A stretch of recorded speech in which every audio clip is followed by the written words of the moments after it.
Conference में आप सभी मीडिया बंधुओं का बहुत अभिवादन।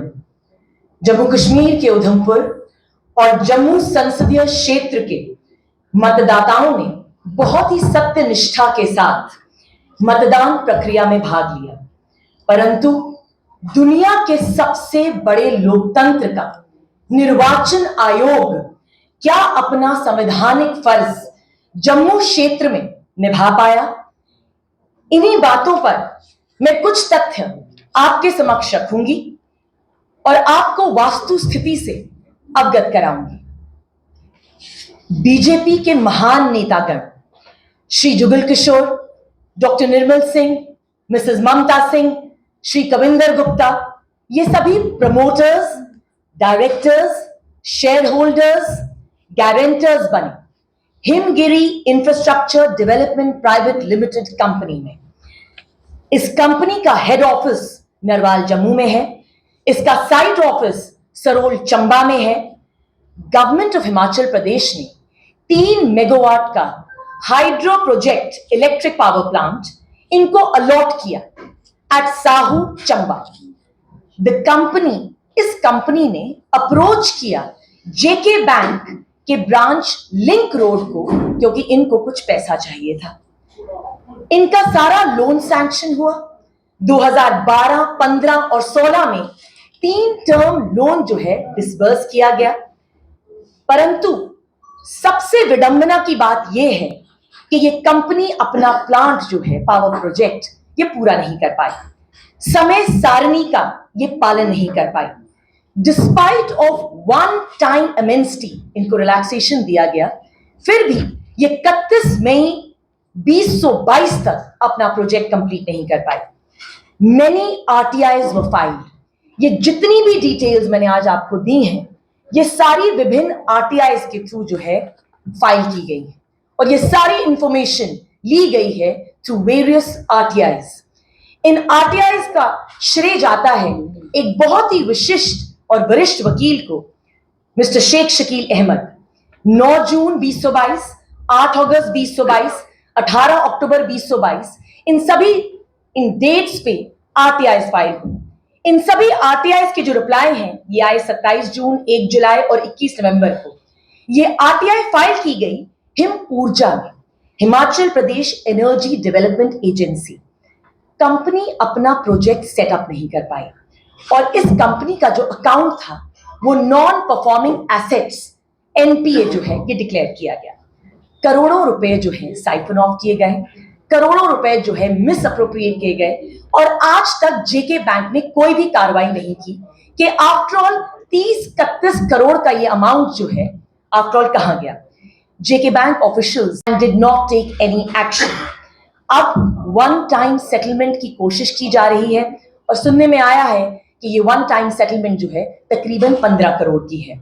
मुझे ये कहते हुए बिल्कुल भी आश्चर्य और झिझक नहीं हो रही है कि 27 सितंबर 2022 को सीबीआई में एक कंप्लेन फाइल की गई सीबीआई डायरेक्टर दिल्ली में। दूसरा महत्वपूर्ण जिसके ऊपर ये प्रेस कॉन्फ्रेंस जो है बहुत ही इंपॉर्टेंट तरीके से रखी गई है, जम्मू संसदीय क्षेत्र का एक बहुत ही दुर्भाग्यपूर्ण एक अवस्था है।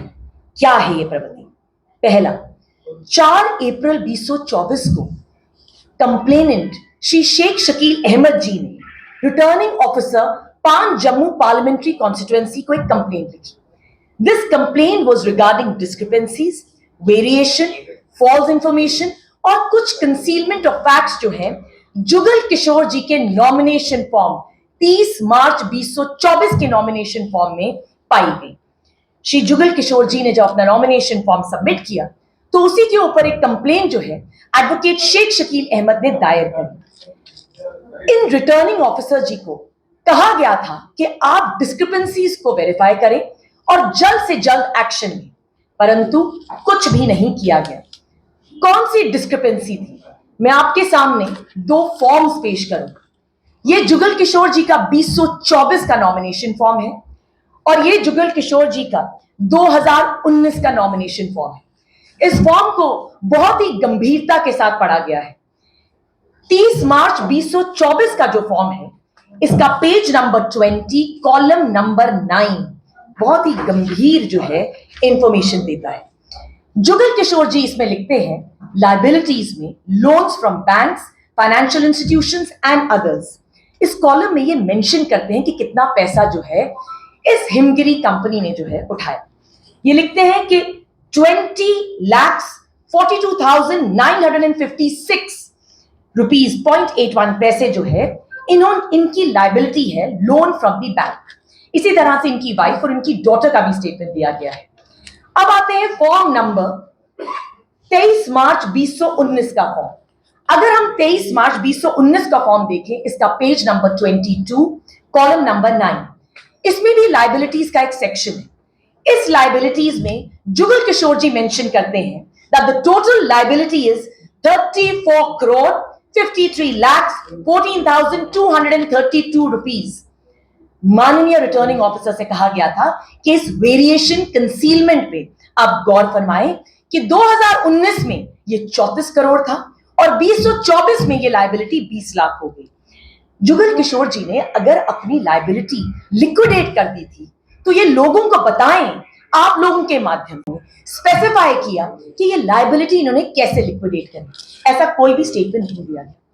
शेख शकील अहमद जी ने अपनी पहली कंप्लेन में बहुत ही सशक्त तरीके से लिखा that there is glaring contradiction in both the amounts. 2024 का फॉर्म और 2019 का फॉर्म जो है दो बहुत ही डिफरेंट नंबर्स कोट करता है। दूसरी इंपॉर्टेंट लेटर आ गई 6 अप्रैल को। 6 अप्रैल को माननीय रिटर्निंग ऑफिसर जो है शेख शकील अहमद की 4 अप्रैल की चिट्ठी का रिप्लाई देते हैं। सचिन कुमार वैश्य कहते हैं कि आप अप्रोच करें कोर्ट को as per the provisions of section 125A of the RPA act 1951। ये बहुत ही हास्यजनक है क्योंकि श्री वैश्य साहब को section 125A of the RPA पढ़ना चाहिए। 12 अप्रैल को लेटर लिखी गई चीफ इलेक्टोरल ऑफिसर श्री पंडुरांग के पोले जी को। 12 अप्रैल की चिट्ठी में शेख शकील अहमद जी ने बहुत ही सशक्त तरीके से लिखा, कंप्लेन करी श्री सचिन कुमार वैश्य जी के अगेंस्ट। उन्होंने कहा कि सचिन कुमार वैश्य जी ने अपनी ड्यूटीज का जो है डेरिलिक्शन किया है। उन्होंने जो भी समाधान के तहत और आरपीए एक्ट 1991 के सेक्शन 36 के तहत जो कार्रवाई वो कर सकते थे, उन्होंने वो कार्रवाई नहीं की। Instead of deciding it in according to law, Sachin Vaishya ji ने इस पे कोई भी कार्रवाई नहीं करी। और शेख शकील अहमद जी अपनी इस चिट्ठी में कहते हैं कि आप central board of direct taxes से या तो इसकी जांच कराएं या तो इस मैटर को रेफर करें ईसीआई की तरफ। 15 अप्रैल 2024 को यह मैटर रेफर कर दिया गया इलेक्शन कमीशन ऑफ इंडिया को। बहुत ही निंदनीय है कि आज तक इलेक्शन कमीशन ऑफ इंडिया ने कोई भी कार्रवाई इस पर नहीं करी। 27 अप्रैल को अब एक आरटीआई जो है डाली गई है इलेक्शन कमीशन ऑफ इंडिया को बाय द ऑनरेबल लॉयर, ये पूछने के लिए कि आप बताइए कि आपने हमारी जो चिट्ठी जो ईसीआई को गई उस पर आपने क्या कार्रवाई की। मैं अंत में कुछ शब्द कहना चाहूंगी। देखिए, ईसीआई को आपके माध्यम से मैं ये कहना चाहूंगी कि 10 साल के कालखंड में ये देश विनाश की ओर अग्रसर हो रहा है और अग्रसर होता रहा।